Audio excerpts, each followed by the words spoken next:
Hi, my name is Akash. I'm currently finishing my master's in data science at PhD Berlin, and before that, I spent time at Fraunhofer Focus doing applied NLP and machine learning research. Before submitting this thesis application, I have independently built a complete working prototype of exactly the system that thesis actually proposes. A speech analytics pipeline that detects emotions in spoken customer service interactions. The prototype has three phases: an acoustic feature extraction and classification layer, a text-based sentiment branch using automatic speech recognition and language model, and a real-time Gradio dashboard that streams predictions from live microphone. I'm a certified Microsoft Azure AI engineer, which means I'm comfortable both with research-grade Python work and also deploying the model on production cloud. I think that matters most because along with research, I think this thesis will be extended to the Azure's own production pipeline. Now, let me walk you through the three-phase architecture that I have built. Uh, These three phases are independent to each other. These are standalone Python modules. Phase 1 is the acoustic baseline. It takes the raw audio from the EMO-DB, which is a standard German emotional uh, speeches, that is acted speeches. It has 535 recordings across 7 emotion classes. It extracts 35 or 34 acoustic features per file. What are the 34 acoustic features? It has pitch, energy, voice texture that are captured through the male frequency spectral coefficient and rhythm via zero crossing rate. I then ran 5 different classifiers through the tenfold cross-validation to make sure the results are reliable. The best performer, the best performer was the support vector machine with weighted F1 score of 79.5%. Phase 2 introduces the text. I used faster whisper to transcribe the German speech to text automatically, then passed those transcripts through the German BART-based sentiment model to get the emotion probability scores. Then, and this is where it gets most interesting, instead of just picking one approach other, I have trained a logistic regression as a meta learner to fuse both the probabilities from the text and the acoustic together and give us a weight like acoustic branch versus the text branch depending on the input. That fusion step actually pushed the SVM's accuracy to the 82.2%. Phase 3 is the real-time dashboard that I have built with Gradio. It generates the predictions for every 1.5 seconds and try to classify the emotions from my uh, Windows machine, the voice recording capability with the microphone.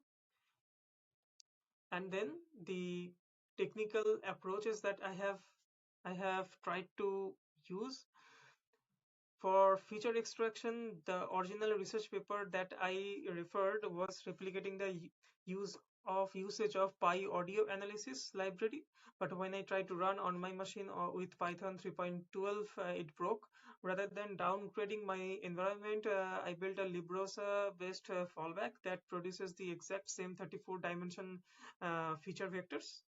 For the classifiers, I wrapped the SVM inside a scikit-learn pipeline object rather than keeping the scalar and model separate. This matters because if you are fitting a scalar uh, object outside the cross-validation loop, you are actually getting the test set statistics to leak into the training. So it's called the data leaking. Maybe your accuracy score will be very great, you see, but it's actually overfitting. For the text classification, the natural choice would have been a German sentiment BART model to map the labels, but I tried it. The problem is it outputs only 3 labels, positive, negative, neutral, with no probability distribution explicitly mentioned. That's not useful for the fusion, so I used Helsinki MarianMT model to translate the German to English, and then applied 7 emotion English classifier that gives the full probability distribution scores per emotion classes, which I then collapsed to 3: positive, negative, and neutral. Yes, this has been more steps, but I think that was really needed for this use case. For the fusion, I first tried simply weighting the text 75% and the acoustic features 25%. That is shown in the other research paper. But using that, my accuracy score collapsed to 18.7% only for the SBM. What actually worked was stacking. I mean, feeding the both models probability vectors as the 6-dimensional input into the logistic regression meta learner that learns the optimal weighting automatically. I mean, which branch you want to give more weight. It's the weighting will be learned by the meta learner. That actually pushed the score of SBM to 82.2%.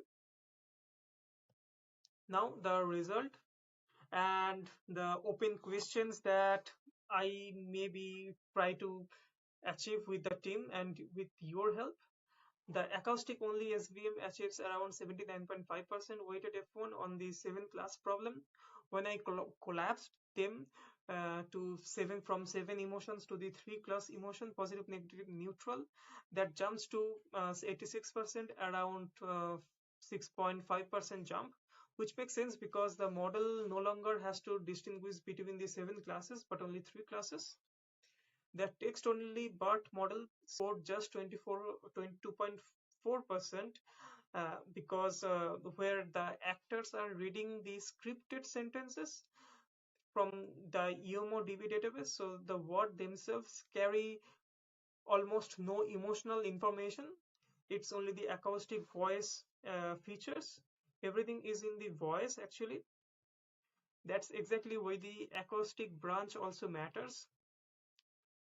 The most important data point in this table that you can see on the left hand side is the cross corpus result. When I took the model trained on German EMO-DB and tested it on English RAV-DES speech accuracy, I mean the accuracy dropped 61 percentage point. That is the central motivation or observation you can say for adding a text branch with automatic speech recognition, because any system that Allianz would deploy on production across, I mean, Allianz may have different customers with different languages spoken. So acoustic features alone is not sufficient. We need text with certain weightage. And that's where the fusion model comes in. The fusion model does the 82.2% accuracy. It's the best combined result that you can see with the green text. And then I want to show you some interesting feature plots that I have prepared. Yeah, in this plot, F0 is the fundamental frequency, the physical measurement of the vocal cord vibration that we perceive as pitch, that is measured in hertz. This plot was made before the training the models, just to check whether the raw features actually separate the emotion classes or not. They actually do. Clearly, you can see the happiness and the anger both sit high at around 265 Hz. Sadness, that is the lowest frequency, around 120 Hz with very low variance, which is why the model identifies it so reliably. The neutral is also low, but with more spread, which is where the neutral and the sadness confusion comes from, that we will explore later in other plots. The key insight is that the anger and the happiness overlap almost perfectly in the pitch. So the model must rely on other features like energy, I mean the acoustic features, where the spectral texture can separate them.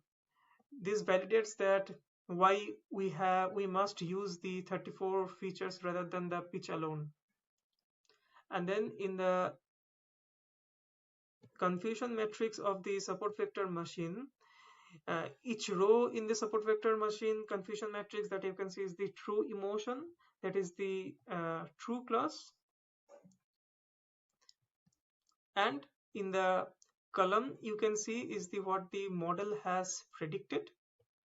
The diagonal is the correct prediction, that is the dark blue means higher recall, and the off diagonal cells are the errors. The model is the strongest performant on sadness, uh, that is 84%, and the anger at 83%. Both are acoustically extreme emotions that sit at opposite end of the pitch. And the energy spectrum, the biggest failure is the boredom and the neutral pair. 30% of boredom samples get called as neutral, and the 35% of the neutral classes are called as boredom, I mean the vice versa. And these two classes are acoustically so much similar and identical that they have very low pitch, low energy, flat rhythm, so the confusion is expected as a human being also. Uh, this pattern actually confirm a known challenge in the emotion recognition, that is the extremes are easily to identify and the middle range emotions are hard to classify. The next plot I want to showcase is the cross corpus UAR and the baseline versus prosody only versus the CMVN. So UAR, what is UAR? UAR is the unweighted average recall. It treats every emotion class equally regardless of how many sample it has. The red dashed line that you can see horizontally, it's a line of 0.143 UAR. That is a random chance for 7 classes. Any bar plot that you can see um, that is near the line means the model is essentially guessing its output rather than truly classifying. The 6 bars tests 3 model variant across 2 transfer direction, German to English and vice versa. Almost everything sits at below or at the red line. The adaptations I tried is prosody only features and CMVN normalization, which removes the speaker and microphone influence from the features. But I found that we can see that it did not really help actually. So the conclusion is clear: the acoustic models are language specific. You cannot train on German emotional speech and expect it to perform on English spoken text or English spoken audios. These are the core justifications for adding automatic speech recognition and a text branch. Both text and the acoustic feature will help the model to better classify. The next one is the fusion ablation, text weight versus the performance. I mean, what is the variation of the accuracy score of the SPM model based on how much weight you are giving to the text. The so you can see that we are sweeping the text branch weight from 10% to the 90%, less to more, and watch how the accuracy and the weighted F1 respond. The system performs well up to the text weight of around 0.4, I mean 40%, and then collapses sharply. The reason is that EMO-DB is an acted speech. The words are emotionally neutral, all the signals in the voice, but given the text too much influence, we are losing the importance of the acoustic features, and we are depending solely or entirely on the text features. That's why it downgrades. The dotted line you see on the right hand side, it's the 70-25 baseline from the paper that we are referring as the literature. It sits right in the collapse zone. That's why I think that baseline is not correct for my use case, and that's why a fixed weight, we should not use a fixed weight. but a fusion with a meta learner that figures out the right weighting from the data instead of just giving a hard-coded value. Okay, now it's time to show you the real application that I have built. But as an exclamation, I want to say that since my local computer is not that much powerful, so there can be some lag and some performance issue with the automatic speech recognition and the batch size of the audio that is being processed. But hopefully it will work. Let's see. For German, I have used the EMO-DB, and for the English, I have used the RAV-based database. For now, I will try with German. Das ist nicht gut. Okay, let's see how it performs.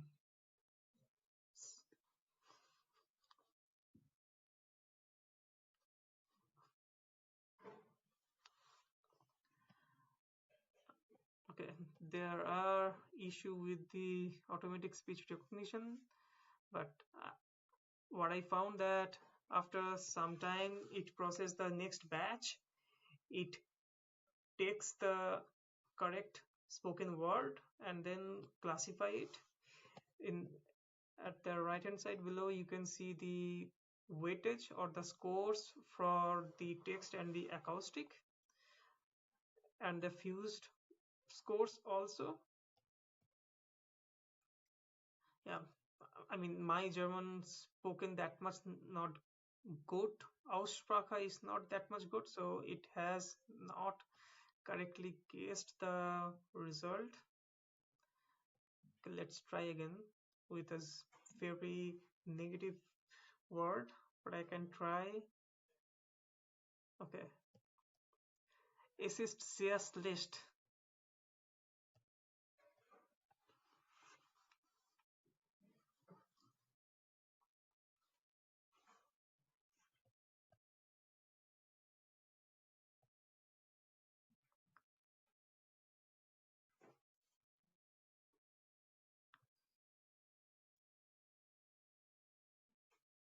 Ah, okay. It got it correctly. And you can see the performance also decreased. I mean, the sentiment also decreased. And the scores of the text as 99.9% negative, and acoustically also, but it depends on how am I saying this. Yeah, and then let's try one positive word. Die Sonne scheint, oder ich liebe dich. Yeah, ich liebe dich.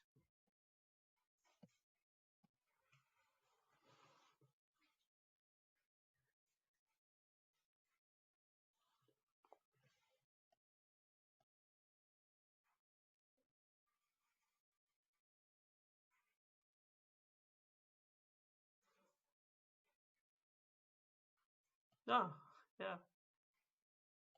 So it's kind of working, but it needs so much polishing that I have not managed to do so before application. The application period will close eventually if I do not apply.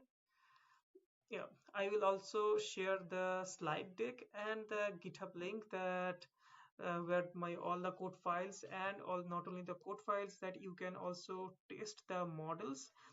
I have used MLflow, so you can backtrack my experiments. In the phase 1 folder, you can find the SVM overlap.pkl file. I have used this model. You can find all the models here, and yeah, you can try the notebooks and the whole application by just following the readme. Yeah, thank you, and possibly see you in the interview. Bye.